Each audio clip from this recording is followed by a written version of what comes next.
네, 우리 예수 그리스도를 믿는 사람들을 제자라고 이야기합니다. 그리스도인이에요. 성도라고 이야기합니다. 왜 자꾸 이야기를 하느냐? 목사님 알아. 이렇게 하지 마시고 이야기하는 것에서는 다 의미가 있어요.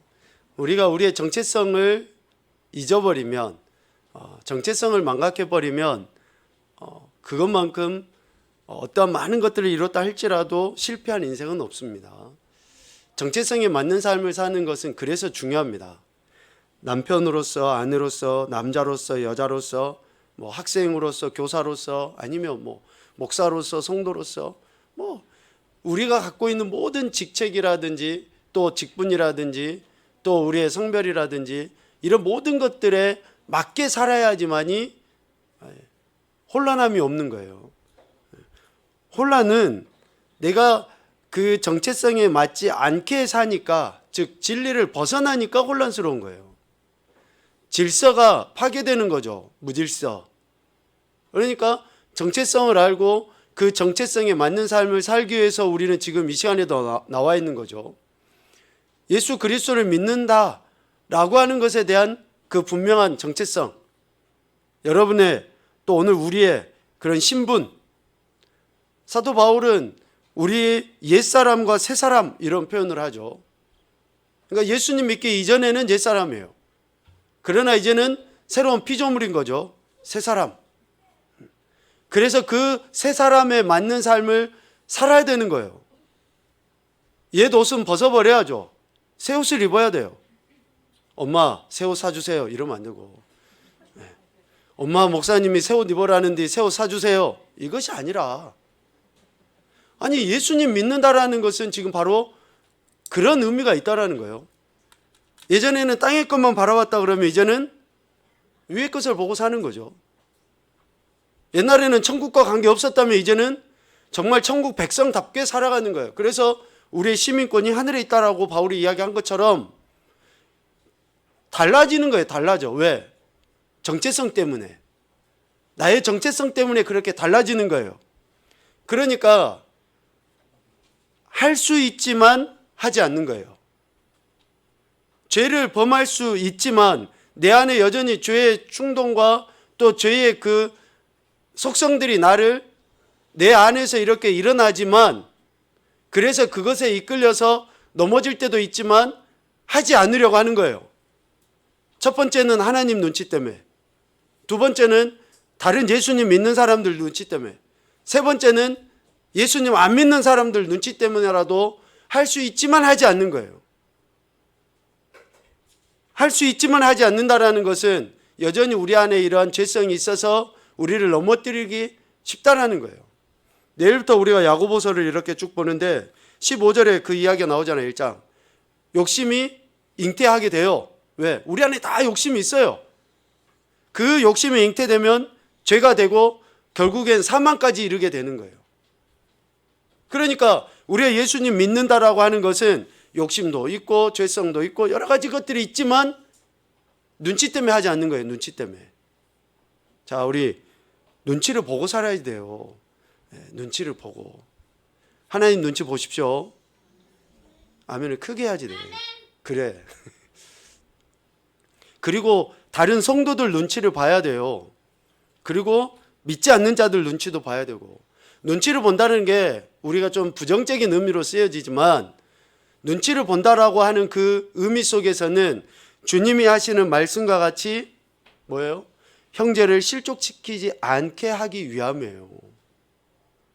형제를 실족시키는 것은 하나님께 죄를 짓는 것이고, 실족시키지 않기 위해서 차라리 내가 죽어버리는 것이 낫다라고 바울이 그렇게 표현하고, 주님이 그렇게 강력하게 말씀하시는 것처럼 매우 중요한 의미가 있는 거죠. 그래서 이것을 다시 표현해 보면 그리스도인답게 사는 거예요. 성도답게. 우리나라의 어떤 유교적인 그런 문화나 전통들이 참 우리 삶에 여러 가지로 좀 불편함도 있고 그 형식과 외식에 치우치게 하는 것도 있지만, 그런 유교적인 생각과 사상 속에서 우리에게 주는 영적인 교훈들은 대단히 크다, 라고 생각을 합니다. 우리가 예수님 믿는 자라는 이 체면이 정말 많은 사람들 앞에서 그렇게 진실됨으로 나타나 보여질 때에 하나님의 영광을 드러내게 되는 것이죠. 몇 차례 이야기를 하는 거지만 예수님 믿는 사람들의 수치는 이러한 체면을 제대로 지키지 못하는 것이 수치인 거예요. 성도로서의 그 정체성에 합당한 삶을 살지 못하는 것, 즉 거룩한 삶을 살아가야 되는 것이 성도로서의 정체성인데 이 정체성대로 살지 못하는 것이 수치라는 거예요. 왜? 이 성도로서의 정체성, 거룩한 삶을 살아가는 것은 결국은 우리를 존귀하게 만들어주거든요. 존귀하게. 우리가 이 존귀함을 얻는 것은 성도로서의 그런 삶을 살아갈 때에 존귀함을 얻게 되는 거예요. 교회 다니는 사람이 손가락질 받으면 안 됩니다. 그렇게 해야지 돼요. 왜? 그것이 내 한 사람의 문제가 아니라 교회 공동체 전체 그리고 또 하나님 나라의 그러한 수치를 나타내기 때문에 그렇다라는 것이죠. 그래서 우리는 성결한 삶, 거룩한 삶, 성화의 삶을 살기 위해서 날마다 믿음으로 그렇게 나가는 거예요. 말씀과 기도를 통해서 우리가 성결해지기 위해서. 이거는 죽을 때까지 해야지 됩니다. 죽을 때까지. 늘 싸워야지 돼요. 저도 싸우고 있고 여러분들도 싸우셔야지 돼요. 더 치열하게. 이런 치열한 싸움이 결국은 우리를 존귀하다라고 하신 하나님의 뜻을 이 땅에 드러내게 되는 거예요. 그러면 왜 우리가 순결해져야 되는가? 예수님 믿는 사람이기 때문에, 성도기 때문에 이야기했어요. 이것을 사도 바울은 이렇게 표현해요. 너희가 값으로 산 것이 되었기 때문에, 너희가 그리스도의 몸이기 때문에, 그리스도의 것이기 때문에 이런 식으로 표현을 해요. 그러니까 우리가 순결해져야 될 이유는 나라는 인간은 더 이상 내가 주인이 아니에요. 예수님 안 믿는 사람들은 여전히 자기들이 주인이에요. 그러니까 자기 소견에 오른 대로 살아가요. 감정이나 상황이나 형편이나 뭐 이런 것대로 살아가요. 자기가 주인이니까. 제가 오늘 아침에 오전에 이렇게 잠깐 마트를 갔는데 어떤 아주머니가 제가 생각해도 차를 개념 없이 댔어요. 차가 진짜 한 대 정도 이렇게 한 대 반 정도 지나갈 만한 이런 통로인데 길 한가운데다 차를 대놓고 마트 가서 장 보고 있는 거예요. 아줌마 왜 차를 대놨대 하고 저는 이제 피해댔는데 어떤 아저씨가 막 클락션을 누르면서 차를 왜 이렇게 됐냐라고 그 점원들에게 막 항의를 하는 거예요. 그러면서 그 아저씨 말이 제 귀에 확 들어왔는데 정말 우리 아이들이 있어서 차마 제가 입에 담을 수가 없는 말을 그 아저씨가 좀 나이도 지긋해요. 그런데 칼로 해버린다는 그런 말을 하는 거예요. 차를 잘못됐어요. 충분히 이해가 가요. 저도 불편했고 그래서 이렇게 돌아가서 저도 차를 대면서 차를 왜 이렇게 됐대 그런 생각을 저도 하고 했어요. 그런데 그 점원들이 있는 데서랑 그 앞에서 그런 말을 한다라고 하는 것이 저는 그분을 보면서 차가 이게 그 외제차예요. 이게 시옷자 같이 써져 있는 그 마크 달려 있는 거 있죠. 그 차를 타고 다녀요. 시옷인지 뭔지 뭐 하여튼 뭐 산발인지 뭐 있어요. 그런 것 같은. 차가 그 차예요. 양복까지는 아니어도 그냥 이렇게 좀 핸섬하게 옷을 입으셨어요. 차는 그렇게 고급스러운 외제차예요. 저는 그분이 하나도 존경스럽지 않더라고요. 수치스럽더라고요. 같은 인간이라는 것이. 여러분, 뭐가 수치예요? 뭐가? 비싼 차를 못 탄 것이 수치입니까? 그런 상황 가운데서 자기의 있는 감정을 그대로 드러내고, 아니요, 도저히 인간으로서 해서는 안 될 그런 말들을 서스럼없이 하는 것이 수치지. 그분이 실수할 수 있고 넘어질 수 있고 잘못할 수 있고 남에게 피해를 줄 수 있다 치면 자기는 안 그렇습니까? 그 말 한마디가 그 점원이나 제게까지 뇌리에 그 마음에 그런 상처로 남는 거는, 그건 어떻게 그 사람은 책임지려고 그러는 거예요? 세상 사람들은 그렇게 살아요, 자기의 감정대로. 그런데 예수님 믿는 사람들은 달라야 된다라는 거예요. 달라야 된다는 거예요. 아멘 안 해도 할 수 없어요. 달라야 돼요, 우리는 진짜로. 그래서 우리가 싸우는 거예요, 싸우는 거. 내 안에 있는 내 옛사람하고 싸우는 겁니다. 왜? 나는 더 이상 내가 아니에요. 나의 주인이 내가 아니에요. 나의 주인은 나를 그 핏값으로 사신 주님이셔요. 그러니까 우리는 내가 주님의 것이라는 이 의식 속에서 내가 말하는 것도 주님이 내 입을 통해서 말하시는 것처럼, 내가 손을 쓰는 것도 주님이 내 손을 빌어서 쓰시는 것처럼, 내가 무엇을 봐도 무엇을 들어도 어떻게 발을 움직여도 나를 빌어서 주님이 하시는 것과 같이 해야 된다라고 사도 바울이 그렇게 표현한 거 아니에요? 나는 주님의 것입니다. 우리가 이 고백이 되지 아니하고서는 믿음, 구원의 확신, 이것이 가식적일 수도 있다라는 생각을 하는 거죠. 그래서 우리는 이런 순결함, 성결, 즉 거룩, 성화, 하나님의 것으로서의 삶을 그렇게 살아가야 돼요.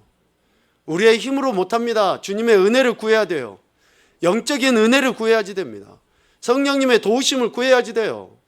그래서 말씀을 읽으라고 이야기하는 거예요. 말씀은 성령의 감동으로 되어 있으니까. 그래서 기도를 해라는 거예요. 그 말씀이 내 삶 속에서 이루어지도록. 그럴 때 우리는 성결한 삶, 하나님이 원하시는 삶을 살아가게 되는 거예요. 그래서 우리는 이 성결의 범위를 첫 번째는 우리의 몸에 두는 거예요. 몸, 바디, 우리의 신체에 두는 겁니다. 두 번째는 우리의 마음에 두는 거예요. 영혼이라고 해도 틀리지 않습니다. 믿음의 좌소이기 때문에 우리의 마음. 그리고 세 번째로는 말과 행동이에요. 지난 시간까지 우리 이런 이야기를 했습니다. 말과 행동이에요. 그래서 우리의 말에 흔히 말하는 예수님의 십자가 흔적이 있어야지 돼요. 우리의 말에. 내 말이 어떠한가? 우리가 흔히 그런 이야기 하잖아요. 참 저 사람은 괜찮은데 막 여러 가지 잘하는데 말로 까먹는다고 이야기해요. 말로 까먹는다. 그러니까 말과 행동이 그렇게 예수 그리스도의 것으로서의 나타남이 있어야 된다는 거예요. 예수 그리스도의 것으로서. 주님이 나를 핏값으로 사셨다라고 하면 나의 전인격과 나의 전 생애를 사신 거예요. 무슨 말인지 이해 가시죠? 나의 전 인격을 사신 거예요. 지, 정, 의의 모든 것을 예수님의 핏값으로 사신 거예요. 그리고 나의 전 생애, 즉 나의 과거, 나의 현재, 나의 미래, 이런 모든 삶을 주님의 핏값으로 사신 거예요. 그래서 나의 과거의 모든 죄 용서함 받은 겁니다. 나의 현재의 모든 연약함, 모든 상황, 환경, 형편 주님이 아시고 그렇게 은혜를 베풀어 주시는 거예요. 그리고 나의 미래 불확실하지만 그렇게 여전히 신실하게 하나님 나라로 견인 이끌어 가시는 거예요. 핏값으로 사셨다라는 것은 바로 이거예요. 우리는 흔히 그냥 나의 죄를 구원해 주시기 위해서 십자가 그 정도만 생각하는데 주님의 핏값은 나의 모든 인생의 전부입니다. 전부. 그래서 나는 주님의 것이라는 이 고백이 매우 중요한 거예요. 매우. 그래서 우리의 몸, 우리의 마음, 그러니까 우리의 영혼이나 우리의 말과 행동이 순결해야 되는데, 오늘 우리가 시편 51편 말씀을 이렇게 봤는데요. 시편 51편 그 1절 위에 보면 표제에 뭐라고 되어 있습니까? 다윗의 시인데 인도자를 따라 부르는 노래. 다윗이 누구를요? 밧세바와 동침한 후 선지자 나단이 그에게 왔을 때, 그러니까 나단이 이 사건으로 인해서 책망했을 때에 자기에게 들었던 그 마음을 지금 하나님 앞에 토로하고 있는 거예요. 그러니까 우리가 순결을 잃어버리고 나면, 성결 즉 성화 거룩한 삶을 살지 못하게 되면 무엇을 잃어버리게 되는가라는 것에 대해서 그 다윗의 고백을 통해 우리에게 교훈해 줍니다. 밧세바와 동침한 후 나단 선지자의 책망을 듣고 이렇게 회개하는데, 나단 선지자의 책망은 크게 두 가지입니다. 첫 번째는 주님이, 그러니까 하나님이 주신 것을 누리지 않고 더 탐낸 것에 대해서 책망하는 거예요. 여러분, 하나님은요, 나보다도 나를 더 정확하게 아십니다. 하나님은 내가 내 자신을 아는 것보다도 더 분명하게 정확하게 나를 아셔요. 그러니까 내 삶에 무엇이 필요하고 내 삶에 어떠한 것이 있어야 되는지를 더 정확하게 아셔요. 그러니까 주님이 그렇게 가르치신 거죠. 야, 너희들이 세상 사람들처럼 이런 거 구하지 말고 하나님 나라와 의를 구해. 이렇게 가르쳐 주시는 거예요. 왜? 이미 하나님은 나를 너무나 잘 아시니까. 그래서 물질을 이만큼만 주신 거예요. 아멘 하셔야죠. 물질을 그래서 지금 이만큼만 주신 거예요. 지금 건강을 그래서 이만큼만 주신 거고, 나의 지금 지식이라든지 이런 것들을 이만큼만 주신 거예요. 이만큼만. 이만큼이라고 하면은 뉘앙스가 적은데 이만큼이라고 하는 거죠. 이만큼이라고 하면 큰데 이만큼이라고 우리가 표현을 잘 안 하죠. 하여튼 여간 우리들의 그 부족한 모습이 있는데, 하나님은 우리를 너무나 잘 하시니까 이 정도를 우리에게 허락하시는 거예요. 다윗에게 하나님이 아내도 주시고 자녀들도 주시고 다스릴 나라도 주시고, 일개의 목동이었던 다윗을 하나님께서는 그렇게 하나님의 통치의 대리자로 하나님이 세우셨죠. 그런데 다윗은 하나님이 주신 것에 만족을 못해요. 요한 1서에 나와 있는 것처럼 육신의 정욕, 안목의 중 이생의 자랑에 의해서 지금 다윗은 죄를 범한 거예요. 죄를 범한 거예요. 앞서 이야기했죠. 욕심이 마음에 들어오면 어때요? 행동이 나오게 되어 있습니다. 견물생심이에요. 눈으로 보면 마음의 움직임이 있고 행동으로 나타나게 돼 있어요. 실질적으로 죄의 시작은 바로 그거였죠. 보는 것으로 인해서 죄가 시작이 돼버렸어요, 이미. 그러니까 우리가 무엇을 보고 무엇을 듣느냐, 매우 중요한 거죠. 하나님이 주신 것을 누리지 않고 더 탐냈던 그 욕심이 이런 엄청난 죄를 범하게 되고 하나님 앞에 철저하게 회개하지 않으면 안 될 지경에까지 이르게 된 거죠. 두 번째 나단 선지자의 책망의 내용의 핵심은 이겁니다. 죄를 범한 후 회개하지 않고 감추려 했던 것에 대해서 나단 선지자를 통해서 하나님이 다윗을 책망한 거예요. 어떻게 감추려고 했죠? 밧세바의 원래 남편이 누구예요? 우리야를 전쟁에 앞장세워서 죽여버려요. 그러니까 다윗이 그러한 죄를 지었으면 즉각적으로 하나님 앞에 회개하고 돌이키면 되는데 어때요? 회개하지 않으니까, 중요한 이야기입니다. 회개하지 않으니까 더 심각한 죄를 범하게 돼요. 흔히 하는 이야기로 하나의 거짓말을 감추기 위해서 우리는 100가지, 1000가지, 10,000가지의 거짓말을 또 하지 않으면 안 되는 거하고 똑같아요. 이렇게 죄를 범했었을 때에 가장 최고로 빨리 해결될 수 있는 방법은 그 하나의 죄에 대해서 즉각 회개해 버릴 때에 가장 빠르게 그 죄의 문제를 해결할 수 있습니다. 다윗이 그렇게 하지 못한 것에 대해서 나단 선지자를 통해서 이렇게 책망을 하시는데, 회개하지 아니하고 회개하지 아니하고 하나님 주신 은혜를 누리지 못하고 이렇게 살아갈 때에 오늘 본문 10절 말씀에 보면 다윗이 제일 먼저 무엇을 잃어버립니까? 마음을 잃어버려요. 마음이 깨끗하지 못하게 됩니다. 마음이 깨끗하지 못하게 돼요. 마음이 깨끗하지 못한다라는 그런 말은 내적인 정서적인 그런 불안을 이야기합니다. 불안. 내적인 갈등, 내적인 불안, 이것을 이야기해요. 우리가 아이들이 부모님의 말씀을 듣지 않았었을 때에 가장 먼저 하는 것이 뭡니까? 마음이 심장이 쿵쾅쿵쾅 뛰는 거예요. 막 요동치는 거죠. 불안하니까. 이런 불안함이 하나님의 은혜를 지금 떠나고 있다, 아니요 떠났다라고 하는 것의 표현인 거예요. 마음이 깨끗하지 못하게 됩니다.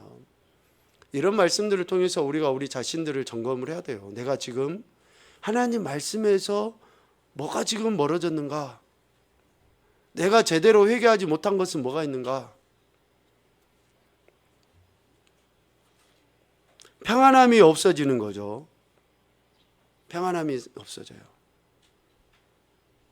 두 번째로는 11절 말씀을 통해서 다윗이 잃어버린 것이 뭐냐?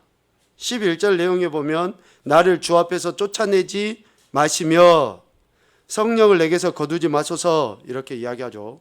그러니까 주님 앞에서 쫓김을 당하는 거예요. 쫓김을 당하는 거.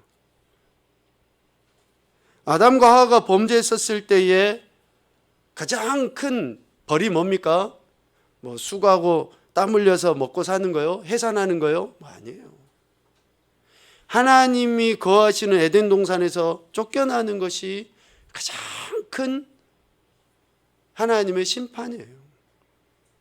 오늘 우리가 하나님과 함께 거하고 있는 것이 반대로 생각하면 얼마나 큰 축복이고 은혜인가라는 것을 우리가 고백하고 알아야 돼요. 여러분, 성령님이 오늘 우리와 저와 여러분과 함께 하심이 느껴지십니까? 그것은 우리 인생이 가진 최고의 축복이에요. 최고의 축복.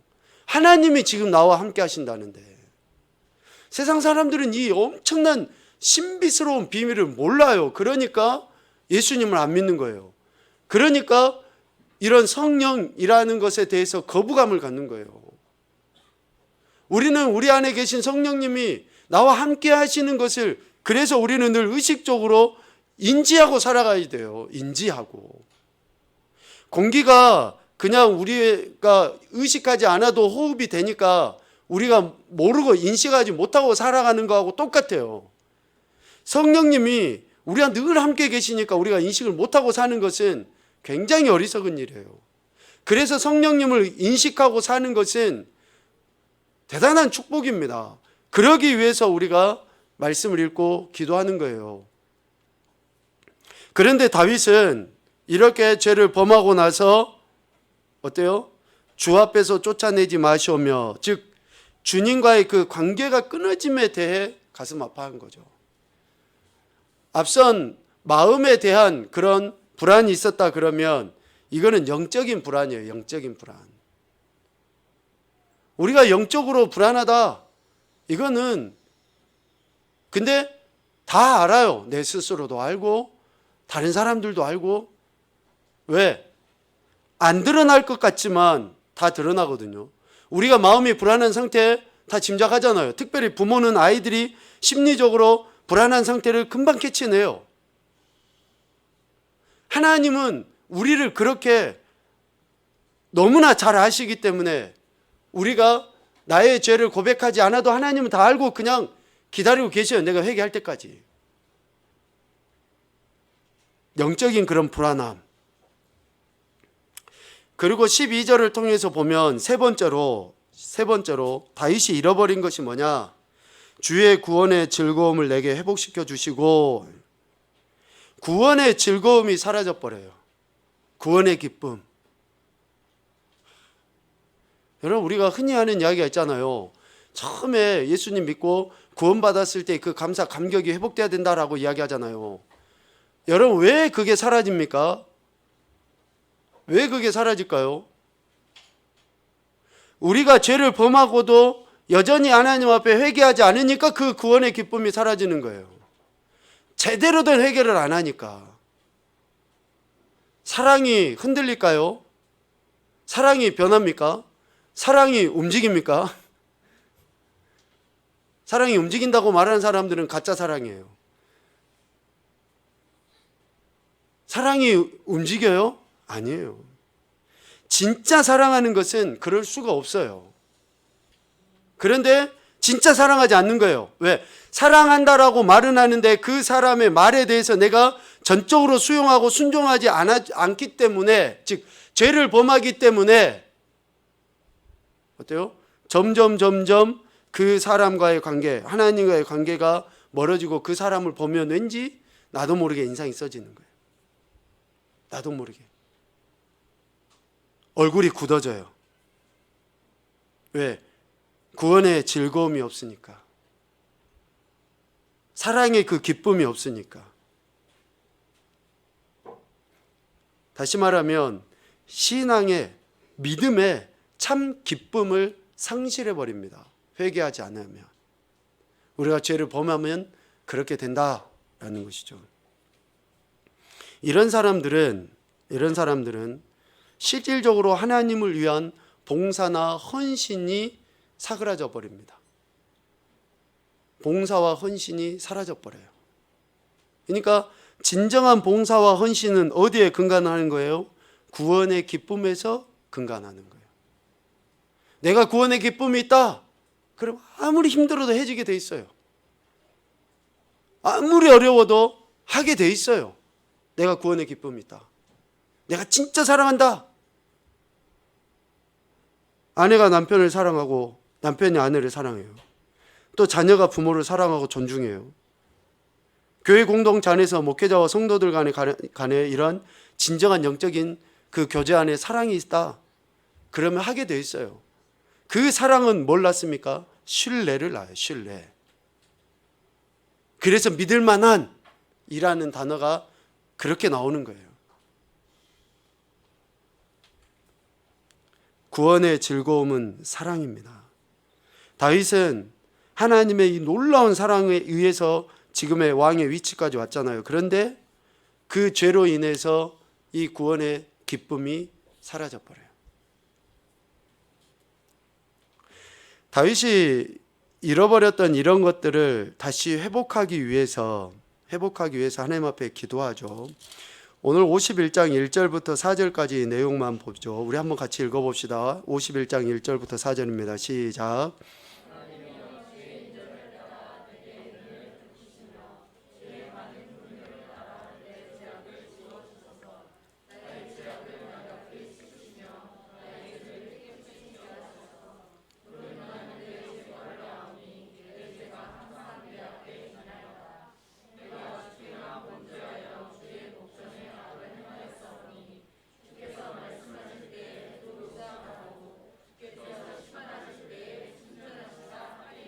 아멘. 이 고백을 크게 세 가지로 이야기하면 이거예요. 첫 번째는 자기의 잘못을 있는 그대로 시인하는 겁니다. 자기 합리화, 핑계 대서는 안 됩니다. 있는 그대로 시인하는 거예요. 잘못을. 두 번째는 통회 자복이에요. 통회하고 자복하는 거. 세 번째는 그 통회 자복한 죄에 대해서 용서와 긍휼을 구하는 거예요. 그러니까 잘못을 시인하고 통회 자복하고 용서와 긍휼을 구하는 그러한 그 태도를 보일 때에 하나님께서 용서해 주시는 거죠. 관계도 마찬가지입니다. 미안해. 잘못했어. 이렇게 하는 게 아니에요. 진짜로 우리가 그 관계가 회복되기를 원한다 그러면 아니요. 앞선 내용처럼 그 사랑의 기쁨과 구원의 즐거움이 회복되기를 원하고 그 관계가 끊어지지 않고 더 이전보다 더 친밀하게 되길 원하고 마음의 갈등이나 불안이 없이 진정한 평안을 원한다 그러면 이 세 가지의 과정을 거쳐야 돼요. 진짜 제대로 된 잘못을 시인해야 되고 또 있는 그대로 시인해야지 되고 통해 자복해야지 되며 용서와 긍휼을 구하는 거예요. 그러지 않고서는 위에 잃어버렸던 것들을 회복해 나갈 수가 없습니다. 말 안 해도 알겠지? 아니에요. 말 안 해도 알고 눈빛만 봐도 아는 사이라 그러면 거기까지 오지도 않아요. 그러니까 제대로 된 것들을 우리가 해야 돼요. 하는 게 쉽지는 않아요. 그런데 하라고 우리에게 명령하시는 거예요. 참된 그 구원의 은혜를 누리게 하기 위해서 그렇다라는 것이죠. 보편적으로 우리가 죄를 지으면, 즉 거룩한 생활을 하지 못하게 되면, 지금 다윗이 이러한 순결에 실패했었을 때에 잃어버렸던 것들에 대해서 우리가 이야기를 했는데요. 좀 더 구체적으로 우리가 한번 생각을 해보면 죄를 범하면, 거룩한 생활을 제대로 하지 않으면, 아니요, 하나님의 말씀대로 살지 않으면, 하나님의 말씀이 내 삶의 기준이 되지 않으면, 여전히 내가 옛사람대로 살아가면, 그렇게 내 삶의 방식을 그렇게 하다 보면 잃어버리는 것들이 뭐냐? 첫째는 재물입니다. 재물. 돈을 잃어버려요. 죄에 있는데 돈이 빠지지를 않습니다. 반드시 돈이 들어가게 돼 있어요. 뭐 어디에도는 좀 그렇지만 재물을 잃어버려요. 두 번째는 생명을 잃습니다. 생명, 우리의 진짜 몸의 생명. 세 번째는 영혼이 망하게 돼요. 여기서 영혼이 망한다라는 것은 하나님의 내버려 두신 가운데 있는 거예요. 더 이상의 하나님이 기회를 주실 수 없는 지경에까지 이르게 되는. 그리고 네 번째는 저는 이렇게 생각합니다. 명예를 잃어버려요. 명예. 우리 그리스도인으로서의 명예. 그래서 앞서 계속 이야기한 것처럼 만인 앞에서 수치를 당하게 돼요. 정말 비참합니다. 여러분 뉴스에 나오는 제가 목사니까 그 목회자들의 이야기를 한번 들어보십시오.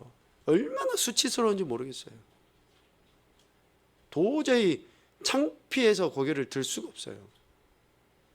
그분은 걸렸으니까 그렇고 저는 안 걸렸으니까 떳떳하게 지금 이렇게 이야기를 하는데 하여튼 그러는 거예요.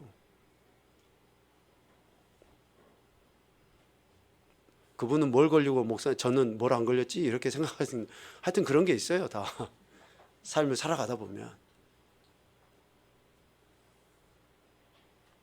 그래서 실질적으로 우리의 삶 가운데 죄가 계속 반복됨에도 불구하고 회개하지 않으면, 거룩한 생활을 하지 못하면 이러한 것들을 잃어버려요. 다시 말하면 죄는 결국 우리 전 인격과 전 생애를 파괴시킵니다. 앞서 이야기했죠. 예수 그리스도의 십자가 그 값을 치르심은 뭐에 대한 값을 치르심이라고요? 우리의 전 인격과 전 생애에 대한 값을 치름이에요. 죄를 범하는 것은 결국 어때요? 나의 전 인격과 전 생애를 파괴시켜버려요. 그래서 우리가 죄가 얼마나 무서운가라는 것들을 정말 우리가 뼈저리게 우리의 마음에 새겨야지 됩니다.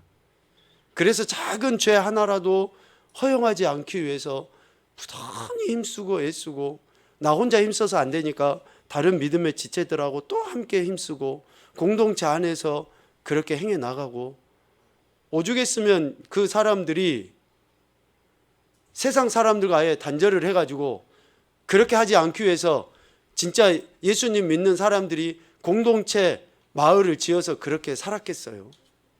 그게 옳다라고 하는 건 아니지만 그만큼 혼자서는 죄와 싸워서 이길 수가 없다라는 거예요. 혼자서는. 제일로 무서운 게 뭐냐? 나 혼자 있을 때요. 나 혼자 있을 때. 귀신이 나올 것 같아서가 아니고 이게 아니라 내가 혼자 있을 때 내가 어떤 놈으로 바뀌어질지를 모르니까 제일로 무서운 거예요. 여러분들은 안 그러신가요? 내가 혼자 있는 그 공간 안에서 그게 진짜 무서우니까 내가 혼자 있으면 안 되는 거예요. 가급적. 아내와 남편과 자녀들과 믿음의 지체들과 공동체 안에서 은혜를 나눔이 있을 때에 죄를 멀리하게 되는 거예요. 그래서 성도답지 못함이 가장 큰 불행이고 실패다. 성도가 성도답지 못함이 가장 큰 불행이고 실패다. 성도는, 제자는, 그리스도인은 하나님의 말씀에 순종하는 삶을 살 때에 영광을 드러내고 존귀를 얻게 되는 것입니다. 그래서 우리가 성화, 순결한 삶, 거룩한 삶을 살자라고 이렇게 이야기를 하는 거예요. 여러분, 주님의 이름으로 축복합니다. 우리가 그렇게 사는 것은 결국은 하나님의 영광을 드러내는 것이며, 내가 하나님이 내게 주실 상급을 기대하고 바라는 것에 대한 태도인 거예요. 오늘도 그렇게 치열하게 싸워온 오늘 우리가 이제 후로는 좀 더 적극적으로 하나님의 말씀 앞에 나감으로 말미암아 이 싸움에서 승리하고 하나님의 영광을 드러내는 귀하고 복된 인생들이 되실 수 있기를 주님의 이름으로 축복합니다.